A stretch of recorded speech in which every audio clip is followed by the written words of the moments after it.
कोटक सदर अंतर्गत जसपड़ा grammar केलिकदम high school पड़िया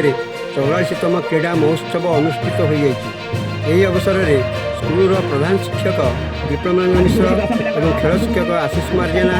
विनोद बिहारी बेहरा और क्षीरोद बारी सहित अन्य शिक्षक शिक्षयित्री अतिथि भाव उपस्थित थे। यह क्रीड़ा महोत्सव में विभिन्न प्रकार सांस्कृतिक और खेलकूद प्रतियोगिता होता शेष में उत्तीर्ण छात्र छात्री मानक ट्रॉफी सहित सर्टिफिकेट प्रदान कर